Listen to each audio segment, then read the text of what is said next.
Welcome to the Modcast, episode 18. So excited about this one. I'm Gordo, that's Gary, and we have a very special guest, Alan Darby, a good friend, somebody that we've hung out for a long time with, and we're super excited to have Alan. Alan operates, he's a partner, he's the founder, he's the chairperson, he has a great partner in Jacqueline Martinez, a firm called Alaris, and they have been absolutely active in the deal-making space. We're going to hear all about it from Alan today. So happy to have you, man. Welcome to the Modcast. Thank you. I've really enjoyed the episodes. You two really pair well together on these podcasts, so I appreciate the invite. Very much looking forward to it. So reminiscing. Yeah. Well, thank you. It's like easy Costello, when you're right? friends, right? Well, like when you're a friend with your co-host first, and then business partners second, it does make it, and you're a friend, so this one should be awesome. Yeah, no, it's great. And as you know, Jacqueline and I do a podcast, and so it's that I like to say we're both very sarcastic people, and that's the one place that we can be free to be sarcastic is on the podcast, and it's actually cool. Yeah, I was a guest on your podcast actually at some point. That's right. I don't know what episode it was, but it's probably the one where you got 3 listeners. But we're up to 6, I think now. So. You guys are outpacing, so I think we were at it longer than you. I think we're only up to 26 or 27, so we need to get on the ball. All right, so we're going to have a discussion today. Gary has some pet peeves that we're going to get into. Alan has some lessons learned that we'll get into. I have some lessons learned that we'll get into. But this is a fun one. It's episode 18 of the Modcast. We're going to debate minority versus majority and what that really looks like. We'll talk about what that means, minority versus majority, in just a minute. But all right, Gary, how are you today?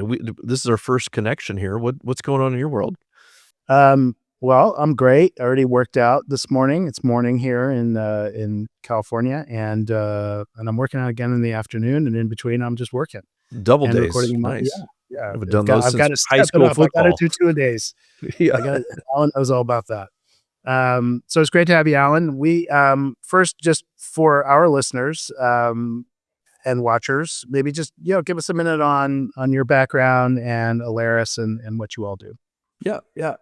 Well, Alan Darby, CEO of Alaris Acquisitions. If you don't know what Alaris means, it's sort of Latin for wingman. So we are. I didn't know that. You didn't know that? No. No. Yeah. I think it actually has like 3 or 4 different variants of meaning, but that's the one that I tell people. It's the one you've identified with. Very cool. The one you've adopted. That's exactly right. And the industry would call us a sell-side advisor. So we work with entirely in the wealth management industry. We work with sellers, owners of wealth management firms who are seeking to identify and transact with a larger wealth management firm. We call it a partnership opportunity, which is code for acquisition, but we say partnership because in the vast majority of the cases, the seller is not exiting the business in any, they have a glide path perhaps, but not looking to get out anytime soon. And so vetting what that partnership looks like on the other side is critical for them. And so that's why we say partnership opportunities. So that's what we do, is help sellers find and transact with their long-term partner. My background, I own my own practice for about 25 years as an RIA. So I've sat in the shoes of the clients we work with today. I did 9 acquisitions as an owner of an RIA. So that's how I got my feet wet. And then most notably, I guess, in my career, after I sold my RIA, I took a few years off and decided to get back in. That's where I met you two fine gentlemen in our predecessor firm at United Capital.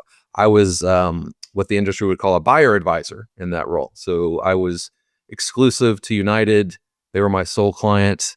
And I was the one that went around the country largely knocking on doors trying to find partners for United. And so we don't need to go down that rabbit hole perhaps, but that's how I got kind of really started in the industry as an owner and then as a buyer advisor at United. And you were great at it.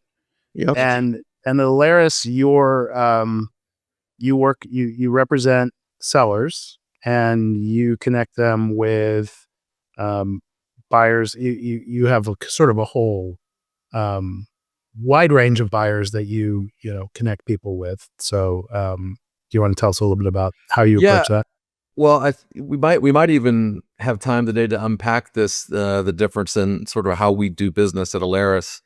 But what we do that I think is unique as a sell side advisor is we don't use auctions as the matchmaking mechanism, and I think we can explore that a Oh, bit. come on, Alan. We're going to Yeah. definitely talk about our joy in the auction process later. We'll come back. Yeah, we'll dive into that. We definitely will hit that word. All right. Why don't we leave that as a teaser, and we'll move into a regularly scheduled programming here. And so before we dive into it, we have some specific areas that we know we want to talk about, but maybe you from where you sit as a sell side advisor, obviously the market for acquisitions in the RIA space has been, I'll use a non-Latin term, en fuego, for the last few years, which means on fire, for anyone who doesn't know what that means. Who popularized that on ESPN? Was that Stuart Scott? Oh, that's where what this came from. Yeah. Someone at SportsCenter. Anyway, so 24, the last 3 or 4 years, every year I think has been sort of a record year for M&A transactions. It's probably pretty much been a seller's market, but obviously buyers have been super active and interested in making deals. Do you have any sort of big picture thoughts for 2026? Anything different to expect, or kind of more of the same? Well, I think as a market, we still see tons of seller interest, in coming to market. Obviously, the buyer pool has been just rapidly expanding over the last 5 to 7 years, as you guys know. So we still have, there's been no slowdown in terms of sellers, engaging with us or calling us and finding out, like, what does this mean to transact, and should we go through a formal process and all the rest. So I think the market is still very robust. Valuations, I think, are as high as I've seen. So it's, to your point, it's a really good seller's market from that perspective. I'll put a little asterisk on that, though. It's for sellers who check all the right boxes. They're very healthy practices, have strong organic growth, Gen 2 in place, all these things. There's a premium being placed on those, and rightfully so, I think. The thing that I would probably say that I've talked to my partner about a lot recently is sort of it seems like the sellers are more mature, certainly more educated than ever. For sure, more educated today. Yeah. And years ago when we were doing deals at United and before, and it's still true today, but like the number one thing you always have to overcome from a seller's perspective is the fear of losing control. Yeah. And they really picture it as or posit it as this binary choice. Like, today, I'm independent, I make all the decisions, and if I sell, I'm not going to make any decisions. And should I do that? And they're becoming more mature, recognizing that it's not a binary decision. It's more like a spectrum of autonomy. And there's so many buyers that exist today whose autonomy profile or whatever they're going to require the seller do change or adopt.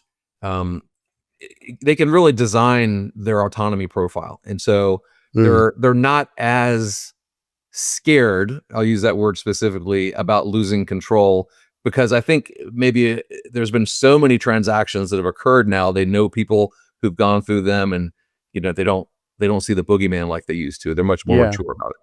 Yeah, that's there's interesting. a buyer for every seller, right? We've said that before. Yeah. And multiple buyers for every seller. And there's so many different business models across the RIA industry that you'll find the perfect partner for you. You just have to, work with somebody like you who knows who the buyers are, what their profiles are, what they're looking for, understand that seller and what's unique about them and what they're craving.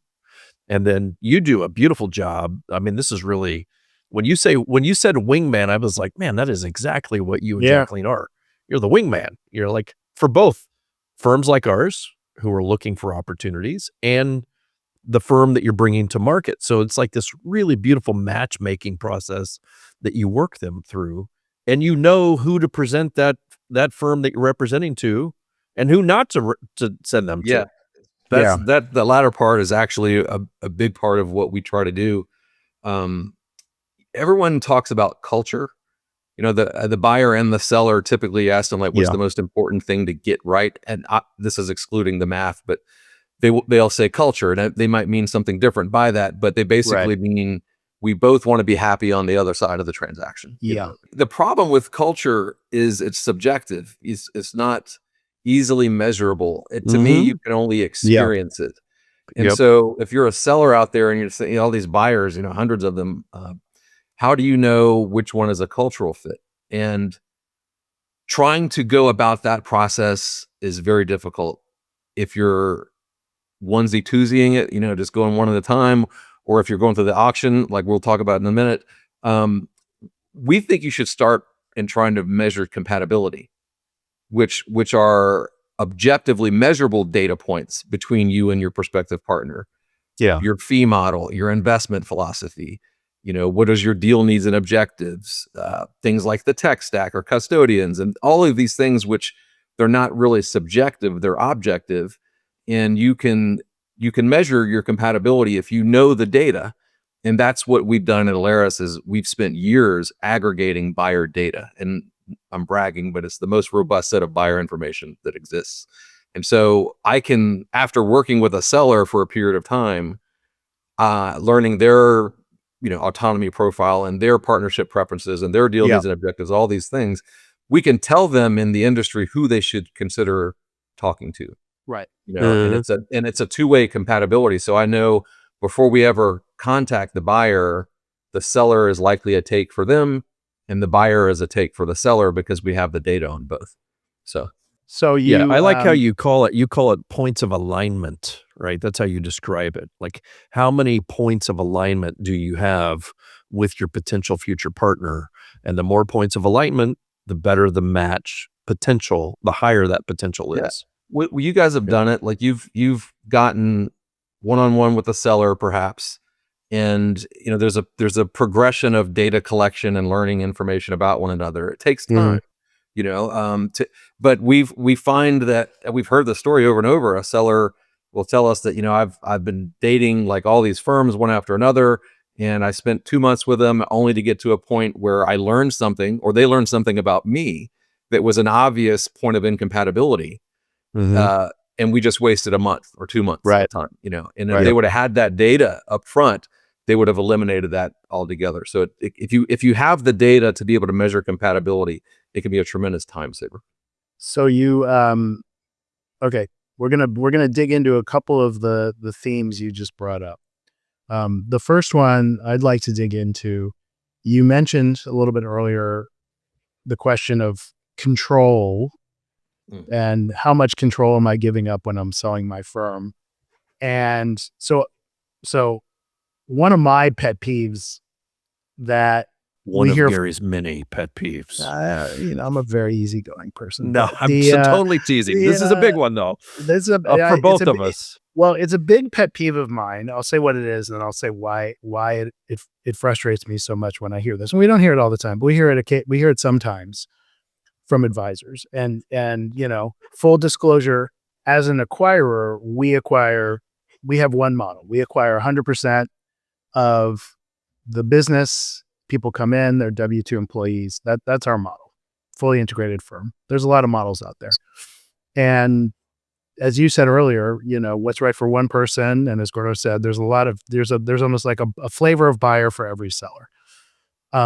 But when I hear people saying things that make it clear they're making an uninformed decision, it frustrates me. So my pet peeve is when I hear someone say, I'm interested in only a minority investor because I don't want to lose control of my.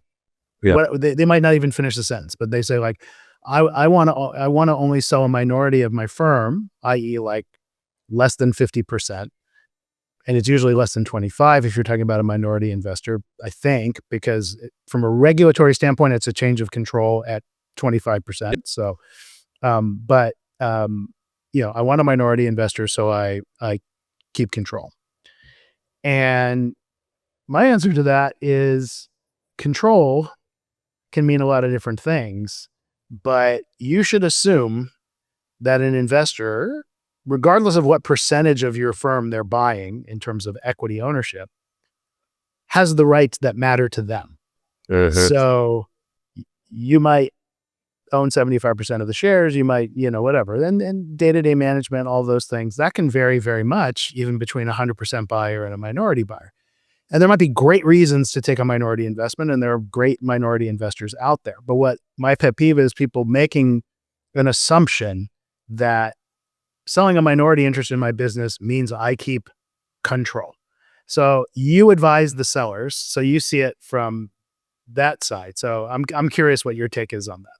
Yeah, well, to start, I agree wholeheartedly. Is the fallacy is ownership percentage has a direct relationship to control, and it doesn't. It does. To your point, and I've had a minority investor in my business, so I speak from experience in this regard. They have an immense amount of control, even as a minority owner. They have veto rights, negative controls. For example, if I wanted to change my budget, I had to get approval. If I wanted to take a line of credit, I had to get approval. If I wanted to issue more equity, I had to have approval. So a lot of control financially. There were information and inspection rights, which means at any point they wanted to, they can come in and look at our books and records. We had to provide them monthly, quarterly, annually financials and audited reports and all of this stuff. It's a massive tax on your time. Exactly. Like, yeah. So I know firsthand that ownership, that I think they only own 5% of my business.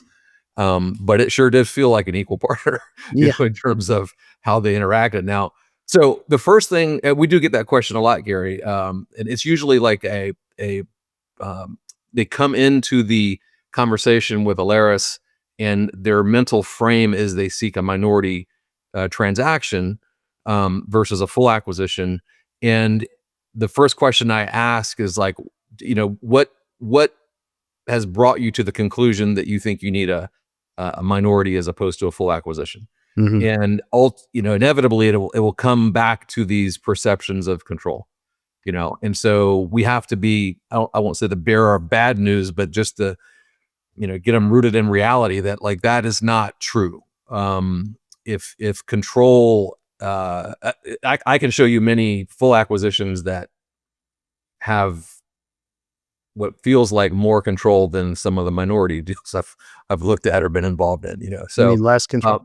Yes, they have. Yeah. So what we want them to understand is that this is more like what they're positing as a control issue is really an autonomy issue in decision making, and they need to understand what decision making they are going to be left with versus the things that they are going to be asked to divest versus the things that are frankly not in their control anymore. Let's identify which of those you're concerned about, and then use that as sort of the basis for making the decision on what type of acquisition structure you need, whether it's a full or minority. So, I like to say you'll have, if you have a minority investor, you'll have influence, right? But you won't have control. So what's the difference? Influence is like your ability to have an opinion, to shape or guide the outcome, or have like a direction that you want to travel. Control is saying, yes, you can travel that direction, or no, you cannot, right? It's the actual outcome. So, influence is about care and what you want, and control is about self-interest and decisive decision-making ability. And I think you need to understand those two things if you're considering a minority investment. And they often look, there's the day in, day out autonomy that you live with as you're running your business versus like the formal control. And I do think but this is true but this has nothing to do with the full acquisition or minority acquisition. How that partner of yours lets you run your business is independent of the control provisions. So like you can have a minority investor that is involved in your business, creating restrictions or preventing you from having the autonomy you think you want, and you can have a full acquisition who gives you just total autonomy in how you run your business. But it's when it's the legal form of control that they think they're getting, which they don't, because the minority protections are going to definitely give them, even though they might not try to assert control or influence on your daily decision making, they could if they wanted to. Yeah. I have a quick question follow up on this. So we've talked about some like limiting issues with the minority. Are there any advantages? We've talked about disadvantages. I mean, in your mind, is there an advantage to the advantage would deal? be if you're you're looking for cash, and you're just looking for a liquidity event. You're not looking for any business improvements, lift enhancements. You feel great about what you're doing operationally. You just want some capital perhaps to go continue developing that. I think a minority could be better, because typically in a full acquisition, the buyers, a component of their value proposition is improving your life, your team's life, and your client's life.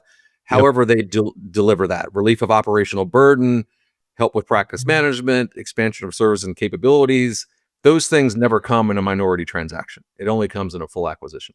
Right. And so if you're not looking for any of that stuff, it's just all about liquidity, then a minority could be preferred. And then second, typically in a minority transaction, you're going to monetize less than 50%, and you probably wouldn't get the valuation that you would have if you had done a full acquisition.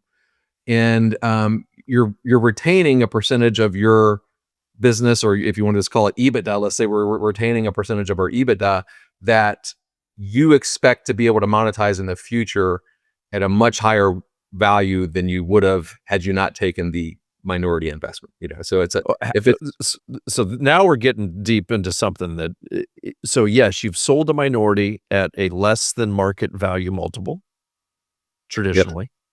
So you've allowed somebody to come in at a less than market value multiple, a minority discount. Minority discount. Yeah. And now they have influence and control over the future outcome per the legal document as to what you can do, how you can transact in the future. Our very early startup at Modern, Alan, you were involved in this. Yeah. We had an opportunity to acquire. I mean, they wanted to come, right? I remember those guys, they wanted to be early. They wanted to be part of something. They wanted to build something bigger with us. And they had a minority investor in their firm who had owned little less than 24.9% of the business. We made them a market deal, and what happened? They blocked it. Who blocked it? The minority. Right. And what was so they interesting invested was, at this discount, and they're controlling your future outcome and the what you advisors can do with the firm. And this is where this kind of woke me up to this, I don't know, cognitive dissonance among some advisors about what it means to take minority investment. And again, I will just say there are great reasons to choose a minority investor. There are great minority investors out there. This is not a good versus bad. It's a just know what you're getting. Yeah. Because these folks, and we're not identifying them. These advisors did not realize that they didn't have the right to sell their firm. They thought, oh, we can just have a new party come in, buy 100% and buy them out at the current value. And they, in fact, did not have that right. And so that's what woke me up to this kind of interesting little trend in the industry. In summary, I would say, like, if you feel like you've got a horse that you need to let run, you just need capital to go execute. You're not looking for like integrative support, assistance. You're not looking for a partner to bring things to you. I think a minority could work well. However, one last thing I will say on it is the minority investor comes with an expectation of performance too. Yes. And particularly if they're investing in you, as the industry would call it, as a platform acquisition, where they're going to take a minority position, give you some capital, and they want to have you go execute some inorganic growth strategy. Well, there's an expectation there, and you better be ready for it. You're going to be on a plane flying all over the country, likely doing the dance, trying to get in conversations with other firms to acquire them. Like it's a different mindset. You know? Yeah, Yeah, they're going to I ask would you to do different things than what you do today and to deliver results, to your point. Right. Gary, this is, I mean, we both have a pet peeve, but this really gets to you. No, Anything I think we covered it. It was great to hear Alan's perspective. Yeah. You know, we obviously we have a specific model, so I could be biased, but again, it's not a question of good versus bad. It's just understanding what you're signing up for. And I think every seller should have good representation, both an advisor, that's advising them on, the buyers, like Alaris does, and good legal representation, and just understand and ask your lawyers, like, what does this deal mean? Identify what's important to you and make sure you understand what's in the agreement. And, just understand, like, money doesn't come with no strings attached. If you want money with basically no strings attached, then what you want to do is go raise, friends and family money. Which most people don't want to do. So I think we can move on to, I have two big topics that we still have to get to, right? And I think we're going to talk about auctions, and I think we also want to get from Alan his prediction for the M&A market in the RIA community over the next few years. But before we get to his prediction, and I'm just going to tease it a little bit. DeVoe and Company tracks all these transactions, right? RIA transactions. And in 24, it's reported by DeVoe and Co. that there were 272 RIA to RIA transactions. That was in 24. In 25, and that was a record. In 25, we set another record, 322 transactions in 2025. So 50 more than what happened in 24. So we're going to get into that after this auction discussion and get Alan's prediction for the future. And by the way, I think there's a lot of math that doesn't get reported, and I'll talk a little bit about that as well. All right.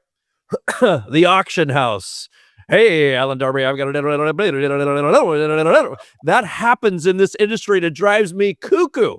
And I will tell you, we have firsthand experience, and I am not going to name the auction house, but I will share with you this. I was at a conference in the middle of this auction, and at the dinner table, so all the big league buyers were at this conference, okay? And at this table of 8, 6 of us were sitting there, 6 different firms, and you will know every brand that was at that table. Not you, Alan Darby, you, the listener. And this particular auction came up, and we all agreed that none of us would participate in this auction house's future auctions ever again, because it was a tremendous amount of work, a lot of effort. You never got to meet the seller, but bids were due, right? And then once the first round bids were due, the second round bids were due. Still haven't talked to the seller, but they're asking us to bid on the business.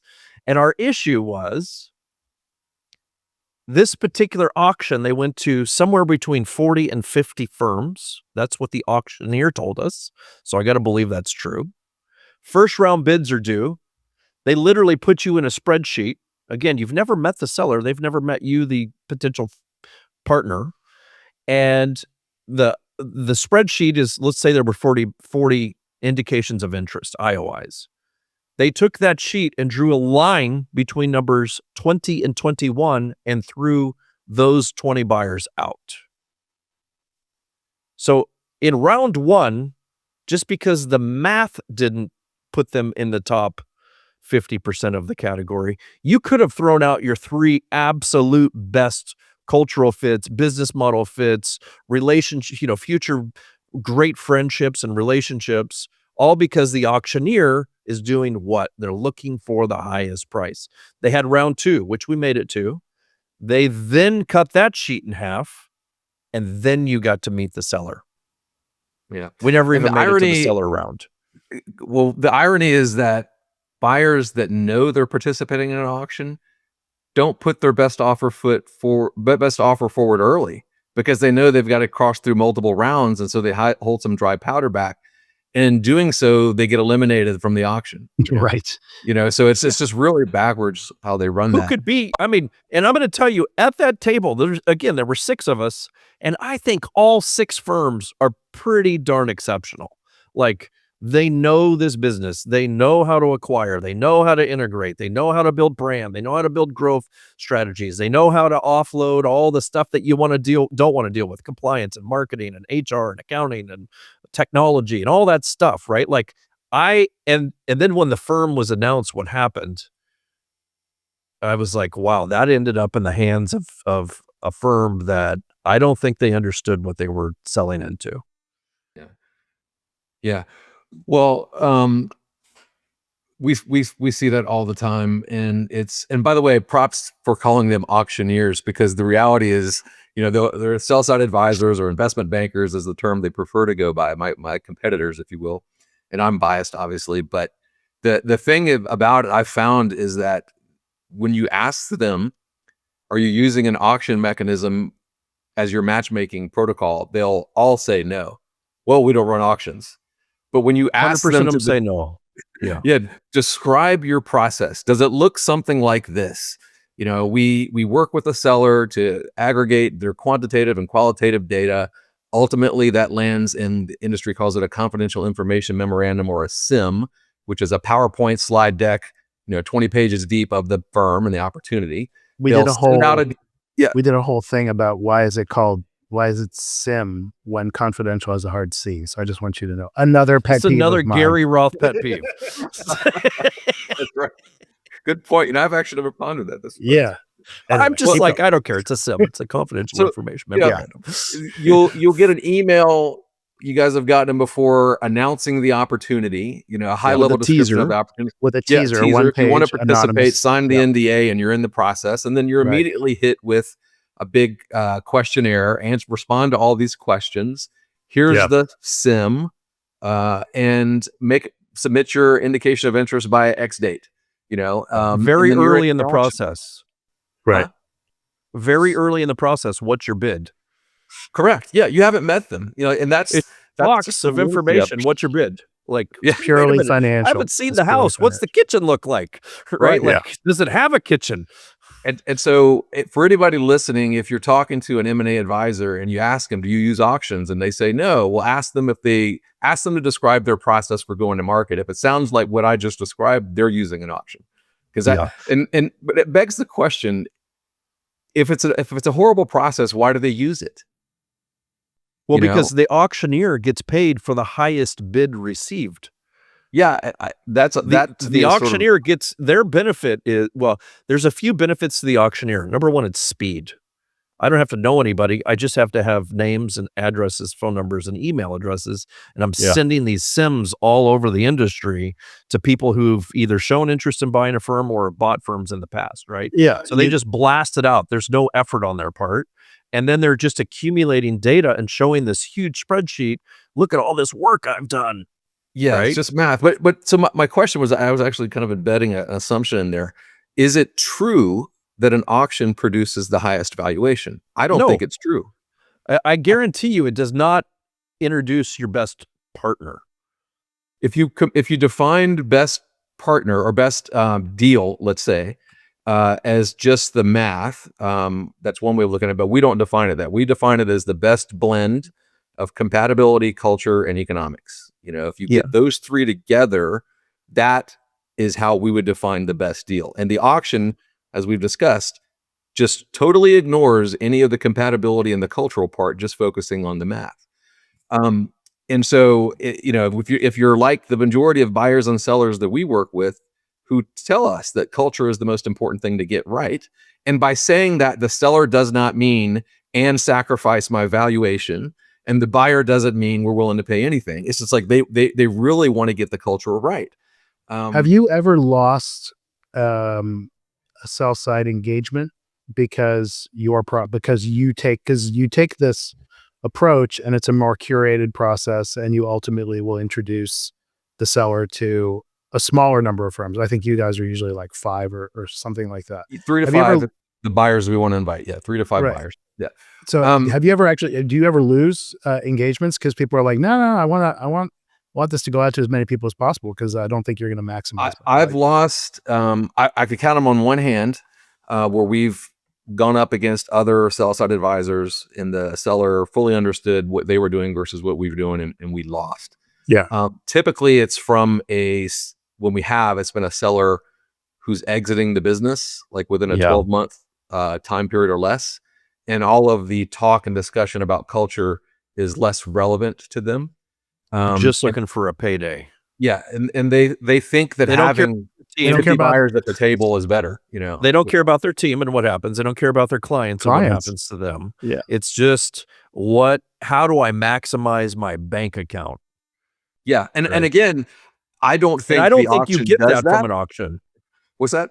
I don't think you maximize your bank account. No, you don't. That's the irony. It's auctions are good for divesting assets where the stakeholders post-transaction are not really involved or impacted by, life after the transaction.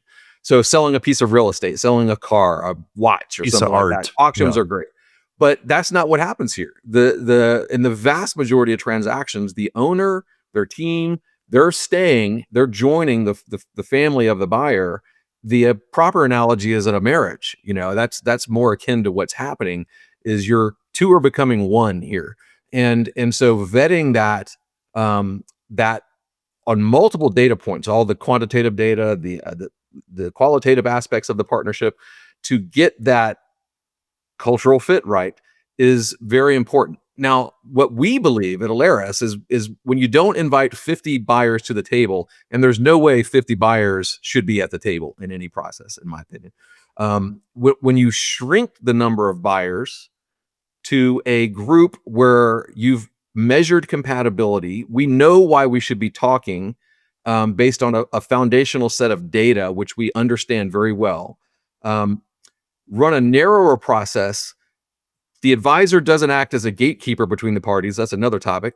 They actually encourage interaction between the two parties, all with the goal of having a conviction between the parties taking root, meaning they fall in love with one another. That's when I think buyers get super aggressive, in price and terms, is because it's when we fall in love. It's when we do. We will move quickly once we've gone. Everybody behaves on their first date.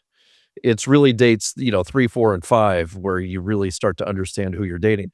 I will say this: the auctioneer doesn't exist in the relationship the second the wire is sent. Right? They are on to the next auction.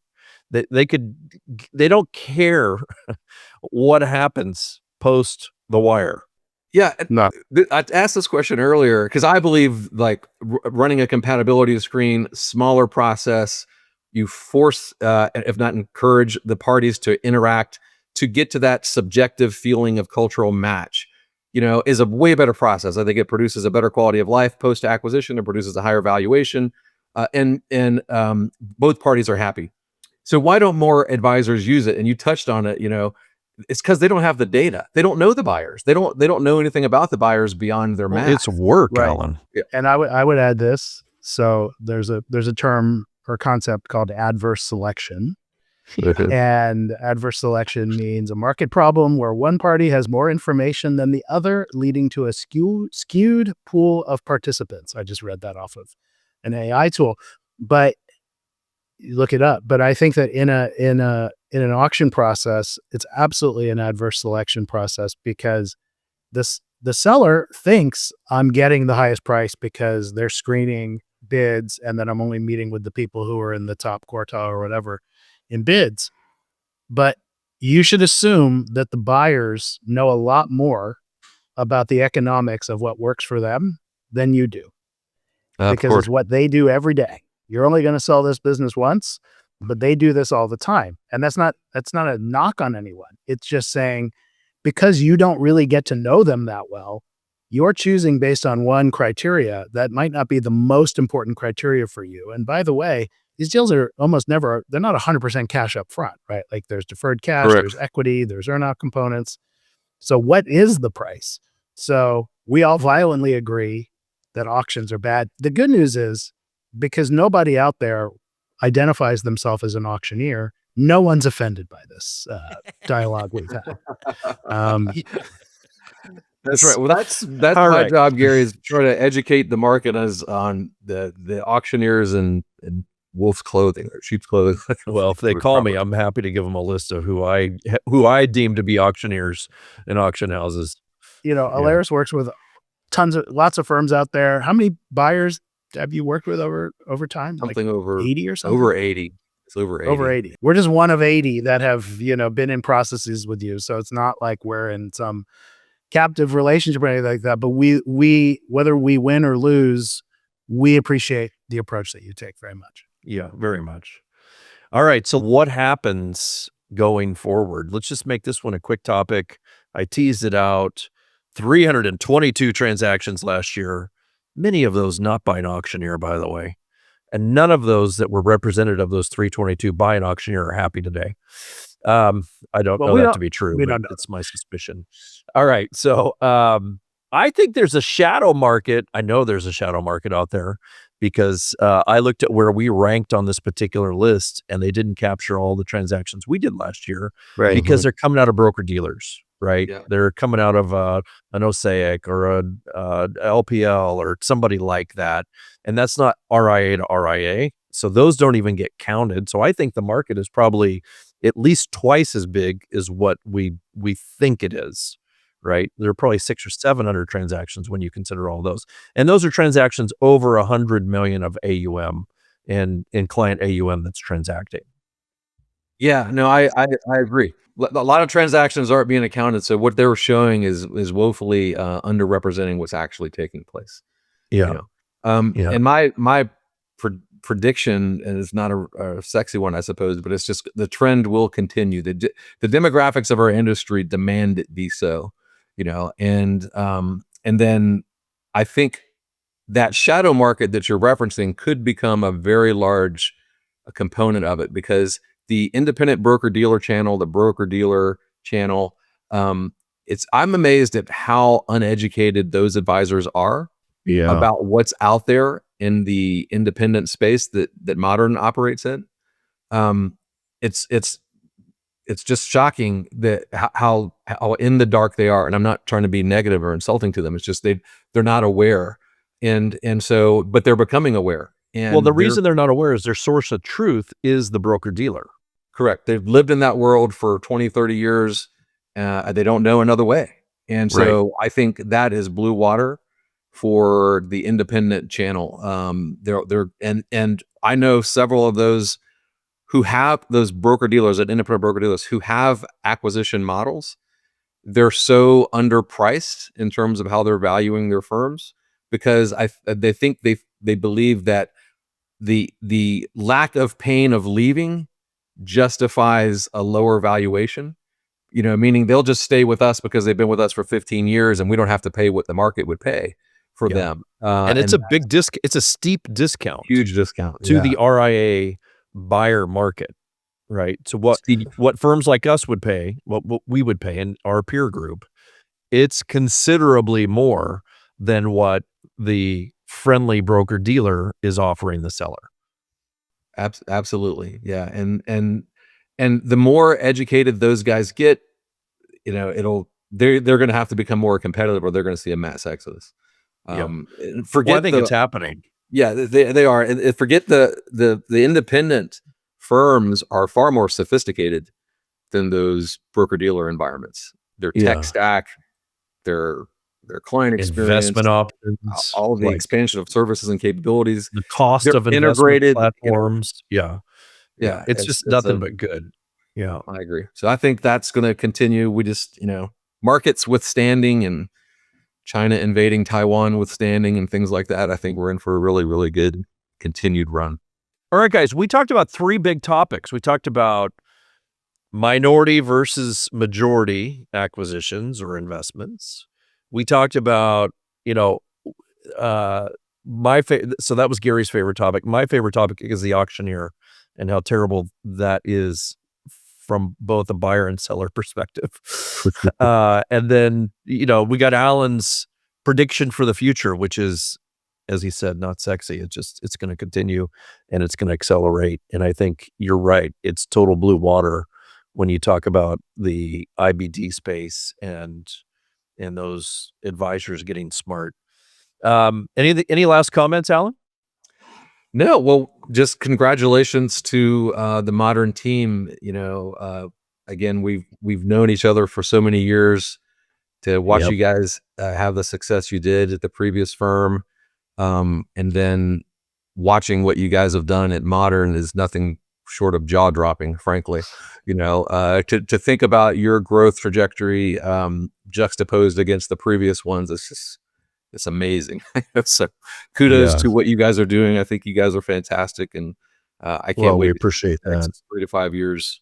I know what your 2028 projection is. I think we're going to blow way past that. We're going to smoke that. We just actually updated it to a 2030 number, and it's